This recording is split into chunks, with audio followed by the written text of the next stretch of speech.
Thanks for joining us for this look-back edition of Straight from the Archives. I'm Raymond Tubb. Well, in 2026, Atlanta was one of the U.S. host cities for the World Cup soccer tournament. In 1996, it was the Summer Olympic Games that were held in Atlanta. And like in 2026, 1996 was an election year, and that brought some political heavy hitters to the Peach State. It's been closed and vacant for 15 years now, but in 1996, the Georgia Music Hall of Fame celebrated a rainy night opening in Georgia, with so many of the state's music legends right there on the red carpet. Now, these are just some of the stories you're going to see as we look back at the year 1996, straight from the archives. This is Close Up, an in-depth discussion of issues affecting Central Georgians and you. And now your host, News Operations Manager, Raymond Tubb. Thanks for joining us for our look back at the top news stories of 1996. And what a year it's been, with the Olympics, the militia arrest and trial, and the presidential campaign trail blazing a path through the heart of Central Georgia. Those were just a few of the many events that we'll remember as we look back at 1996. Once 1996 goes into the history books, the single event which will stand out the most will probably be the Atlanta Olympic Games. For 6 years, Georgia prepared to play host to the world, and in July, the world came calling. Suzanne Lawler brought you coverage of the preparation for the Games as well as live reports from Atlanta during the Olympics. We begin our look back with her sharing some of the sights and sounds of the world's premier event. The 1996 Olympic Games to the city of Atlanta.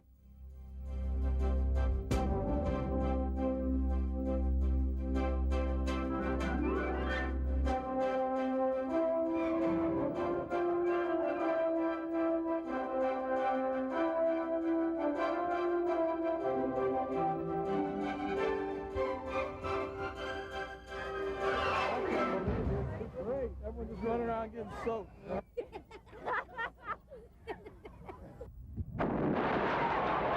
We was just up there having fun. I mean, not even totally suspecting anything like this. It just came out of nowhere. I don't know what it was, but it shook me. It shook my whole body. I can't say it was a bomb. I don't know what it was, but it shook my whole body.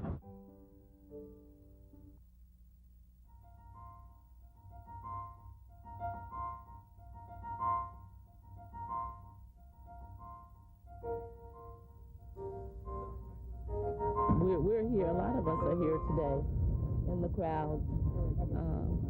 Wanted to be the first one here to show our support. Ladies and gentlemen, it is now our pleasure to declare reopened Centennial Olympic Park. Thank you and have a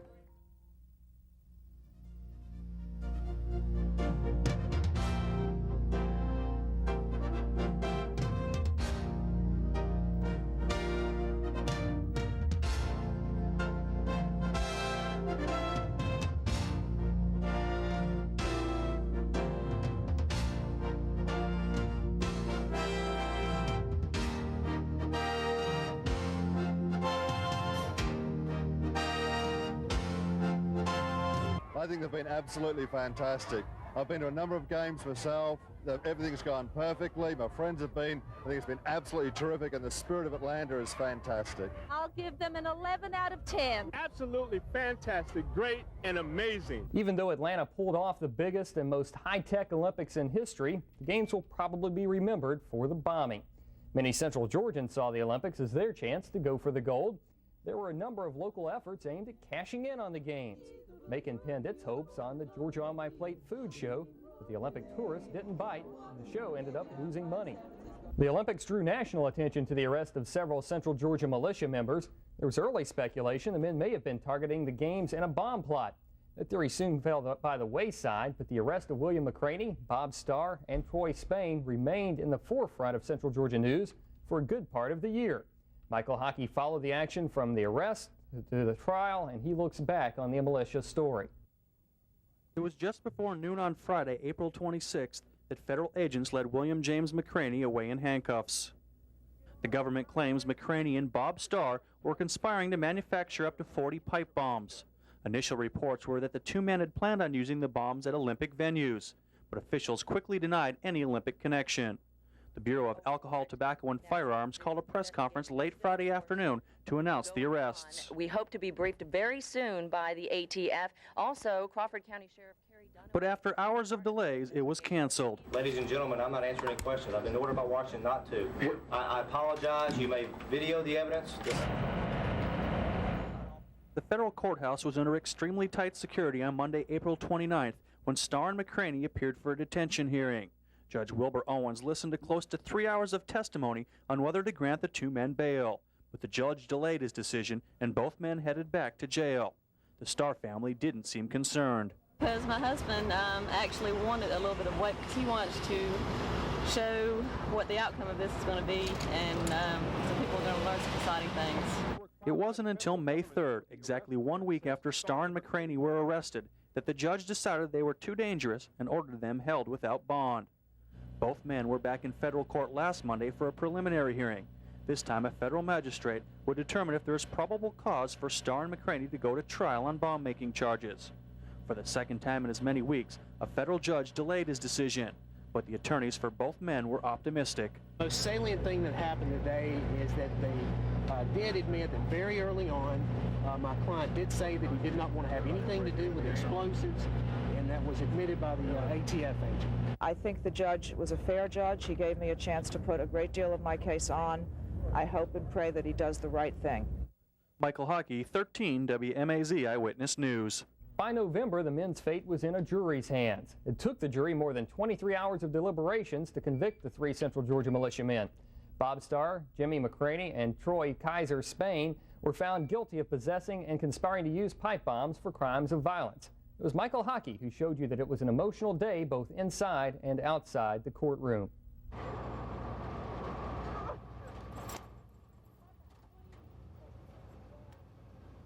Cheryl Kaiser fainted after learning her husband could spend the rest of his life in prison. It took 9 women and 3 men 4 days to reach a verdict. In the end, they convicted Troy Kaiser, Jimmy McCraney, and Bob Starr. The jury found all 3 guilty of conspiracy to use pipe bombs to commit a crime of violence and possession of pipe bombs. During the 4-week trial, the government relied heavily on taped conversations between the defendants and 2 government informants. I think they were believable. The jury obviously believed them. They found them guilty on the conspiracy counts and the possession of the pipe bombs, and that was largely based on the evidence that was presented by the Barker brothers and by the undercover tapes which were made. Defense attorneys would not answer our questions. No comment. They just walked by our camera as they left the courthouse. But family members of the defendants had a lot to say. Government can go to hell! The family not only took out its anger on the government, they also took a shot at the media. Get out of my face! Neither family members or attorneys would comment on the verdicts. Michael Hockey, 13 WMAZ Eyewitness News. 1996 brought tragedy to Montezuma. Missing twins, possibly flung from a bridge by their mother. That story is ahead, as well as the search for a missing city councilman. A weird weather year and presidential politics Central Georgia style. It's our special look back at the top stories of 1996 continues.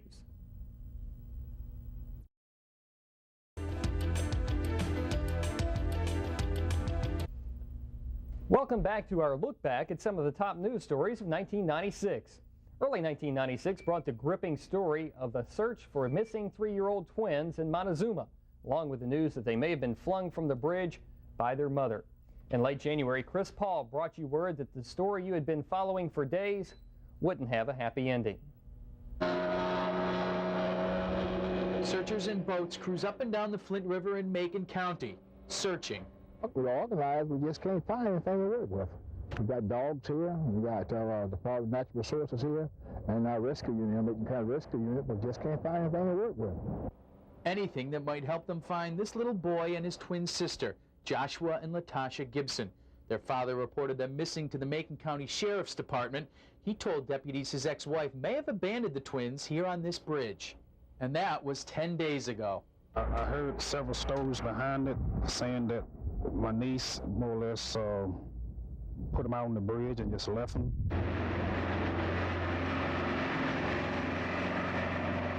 So searchers search, friends and family wait, and everyone here hopes for a happy ending. I would love to see them come back alive, but I mean, according to the information that we have so far, it's kind of like a 50-50 chance of seeing them alive again. A body found on the river that day was identified as Latasha Gibson. Her brother Joshua was never found. Lasagna Gibson, the children's mother, was charged with murder in Latasha's death, but the case hasn't gone to trial. When a Unadilla city councilman disappeared in September, his family held out hope for a miracle. Jennifer Hazelton reports the miracle didn't happen, and Unadilla city councilman Benny Harrell was found murdered. The sun rose early over central Georgia as the search for Benny Harrell came to an end. Investigators found the Unadilla councilman dead in this field Tuesday night with 2 bullet holes in his head. He was just lying out in the fields, what I can tell you at this point. And it obviously been there for some time. Harrell was last seen on Wednesday night when he went to church with his family. On Friday, 3 men were caught in his Ford Explorer with the side window smashed in. Those 3 men were arrested and charged with theft by receiving Harrell's car. Police hope they will help them understand exactly what happened to Harrell. Well, they certainly are a very good starting point in that they had possession of his vehicle well after his disappearance. Right now, the 3 men in the case are awaiting trial for Harrell's murder. There is a chance they could face the death penalty. 15 years after a Central Georgia college student was found raped and murdered, the saga of the man who killed her ended. Ellis Wayne Felker avoided execution 3 times, but in November, his time ran out. Ellis Wayne Felker was executed in Georgia's electric chair. Shannon Espinoza brought you the story. He was led into the chamber. He was asked if he wanted to make a final statement. He made no final statement whatsoever. He was read a prayer by a clergy member there, and then the execution proceeded. He was declared dead at 7:46 p.m. 19-year-old Joy Ludlam from Houston County was murdered and raped 15 years ago. Friday night, Ellis Wayne Felker was put to death for killing her. Investigators in the case, state officials, and some media witnessed Felker's execution. This is how they described Felker's last moments alive. He did shift his eyes around the room, but he seemed to concentrate on the front row where the people connected with the case were. We're with him minutes before that and inform him of how much time left before we go into the execution. He was quiet and didn't present any problem. Looked like he had come to grips with that. Felker had no final words to say, but just before his execution, he left this message. Felker, as I said, thanked his family and friends, and then made a statement that he was an innocent man and that the state was putting an innocent man to death.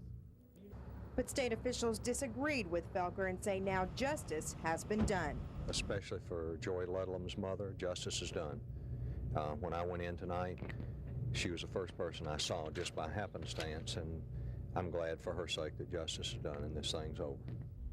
1996 brought us an arrest in one of the biggest cases from 1995. Almost 2 years after the murders of Mercer University students Grant Hendrickson and Michelle Cartagena at Lake Juliet, the Monroe County Sheriff's Department announced an arrest. 22-year-old Andrew Cook is being held right now. Shannon Espinoza showed you how friends of the murder victims took the news of the arrest. Something finally happened, and it doesn't seem like a fluke. Today, finally, we're getting towards the end of the book, so we can finally close it. Such relief. Shonda Bazell and Jessica Farr have fond memories of their friend Grant Hendrickson. Both knew him for years and both remember his murder. I think about Grant every single day. Every single day I think about all the stuff that he's missed in his life. It's been almost 2 years since Grant's body was found at Lake Juliet. Friends worried the case would never be solved. It honestly got to the point, especially when it was on Unsolved Mysteries, that I don't want to say I lost hope, but I started to realize that I didn't think it was ever gonna happen. It just seemed like it was just going nowhere. And now, even for Grant's mother, who still talks with her son's friends, this arrest could mean the start to the healing process. She's happy that they found someone, relieved, I guess it's a better word. It's just relieved that finally maybe she'll know why someone took her son's life. In another one of our big stories from 1995, a Monroe County boy who admitted killing his mother was found guilty of manslaughter. Jason McClendon was 13 at the time of the killing. In 1995, he eluded police for 3 days after officers found his mother, 32-year-old Nancy Powell, dead in her Monroe County home. The defense argued that Jason was a victim of brutal abuse, Prosecutors say that story apparently won the jury's sympathy. McClendon was sentenced to 20 years in prison. Snow fell in central Georgia several times early in '96. This was the scene in Forsyth on January 7th. Not much snow stuck, but the first snow of the season did give Monroe County a good dusting. On February 3rd and 4th, the white stuff fell again. Parts of Washington and Baldwin counties got a good dusting, and there were several accidents as motorists hit icy patches. In September, all eyes turned to the East Coast as Hurricane Fran took aim at Georgia. People along the coast evacuated into central Georgia, as well as patients from hospitals in the storm's path. At the last minute, Fran took a northern turn. Liz Jarvis covered the close call from the coast. Myrtle Beach is only getting the backlash from Fran. But the near hurricane force winds are still brutal. Evelyn Wilkinson is waiting out her first storm at the Boardwalk Motel. Well, it's strong. It really is. And the ocean out there, the way it's chopping, never seen it before. With the patio furniture safe from the wind down in the pool, they're trying to make the best of the situation at this coastal resort where Hugo did $1.5 million worth of damage. If it had turned in as they had earlier predicted between Georgetown and Myrtle Beach, it could have been very serious. But since it passed Myrtle Beach and now it's going north, it's made it light on us, but I'm sure that's going to be dangerous for people north of us. It is a very tragic hurricane. In November, there was no escaping the wrath of a killer tornado which struck parts of Dodge and Lawrence counties. 7-year-old Candy Sue Lynn died when the twister crushed her family's home. It also injured 6 members of her family. A rescue worker also died after helping save the Lynn family. 38-year-old Maurice Danny Baggett suffered a heart attack while driving home. Shannon Espinoza brought you the story of the devastated family's attempts to cope. We're just going to have to pick up and go. That's all we can do. But the tornado that ripped through this mobile home in Dodge County didn't leave much to pick up. Strait prisoners were the first to begin digging through the rubble, finding a few toys, pictures, and personal belongings. They're scared. They don't know what to do. And friends of the Lynn family collected these items to take to a relative's home. This is all they got left. We've taken him back over to his house. And many here say it's amazing how a home full of furniture, appliance, and personal belongings now all fits into a few trucks. It's rough. I mean, you go along, you don't think it'll ever happen to you. But here it is. I mean, you can see it. Since there's not a lot left of the Lynn family home, relatives aren't sure when or if the family will rebuild. We're still all in shock, pretty much. We'll need clothes and a place. Of course, we got a promise of a place for them to stay. And we just got to get them back together, that's all. And see what we can do. Well, what do Bill Clinton, Little Richard, and Macon Whoopi have in common? They're all just ahead as our look back at 1996 continues on Close Up.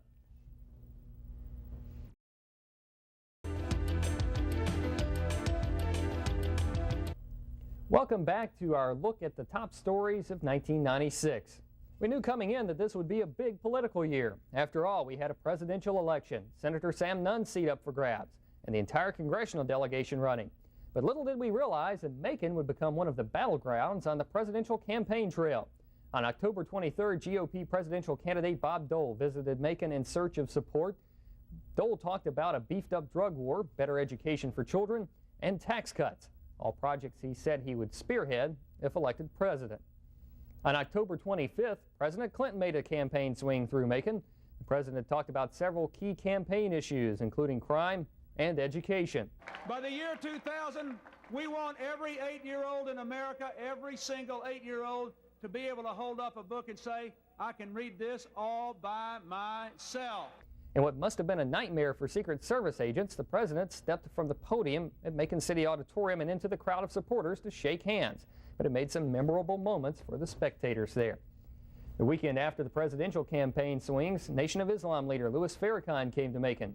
Part of his comments in the October 26 visit centered on voter participation and included a plea for more involvement on Election Day. In the middle of the 1996 political season, a Bibb County commissioner found himself in the middle of controversy. Joe Allen came under fire after writing himself checks from the funds of Kids You'll Love and Kids School Tools charities, which he founded. After weeks of controversy, board members met and reviewed receipts for the remaining money in question. Michael Hockey told you of the board's short statement after that meeting. Mr. Allen has presented receipts which more than covered the expenditures in question. Kids You'll Love Kids School Tools board member Jim Davis read a brief 3-sentence statement concerning financial irregularities at the organizations. He refused to go into any details about what happened behind the board's 2-hour closed-door meeting. Any reason why you're not taking any questions? The board just wanted me to make the statement and let that be it. I'm just telling you what the board told me to do. Last week, the board members told founder Joe Allen to produce further documentation for certain expenditures, and the Kids You'll Love Kids School Tool founder did just that. There was no more, no less. They wanted documentation. The board was given the documentation. But what's not clear is what changes the board of directors plans to make to ensure that all future expenditures or reimbursements have board approval. No, we're not going to make any other statements except that this time. And whatever those changes may be, Joe Allen says the Kids You'll Love Kids School Tools charities will be run the way the board of directors sees fit. It just won't be a one-person type of show or a two-person show. It will be the board's involvement. We'll do what the board says. The board changed its rules to require 2 members other than Allen to sign each check. Despite the controversy, Allen survived a close election to reclaim his commission seat in November. One of Putnam County's most powerful political figures made news early in 1996 with a guilty plea. Putnam County Sheriff Gene Rasaw admitted stealing public money. He pleaded guilty in federal court to 11 of 53 charges brought against him in an indictment in 1995. Rasaw admitted taking checks from the jail commissary and cashing them at an Eatonton grocery store. The sheriff also admitted using the money for unauthorized purposes. Several months after the plea, Rasaw was sentenced to 21 months in jail in order to repay more than $52,000. An event many political movers and shakers worked toward for a long time finally came about in September. It proved well worth the wait. The much-anticipated grand opening of the Georgia Music Hall of Fame brought some of the world's best-known music names to Macon. Liz Jarvis brought you some of the sights and sounds of the big event. What premier party would be complete without a visit from the Pips? Did y'all take the midnight train to Macon, Georgia? Yes. My name is Bubba Knight. This is my wife, Kathleen Knight. Hello, how are you? And I just wanted to take this opportunity to say, on behalf of Gladys Knight, who is not here, but we wanted to say that she also feels that this is a great honor for us all. From Knights to royalty, Billy Joe Royal. Just really flattered and honored to be here, really. And I understand you guys have contributed a lot to the museum. Yeah, I had to go back and dig up a lot of old stuff that I thought I'd throw away, really, but it's going to be great. No, I think it's a great honor. I really do, you know.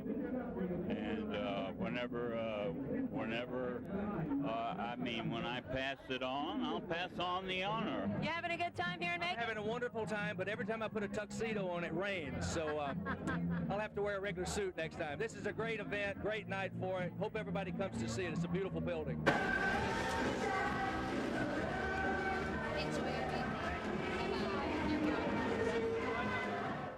The B-52s, members of REM,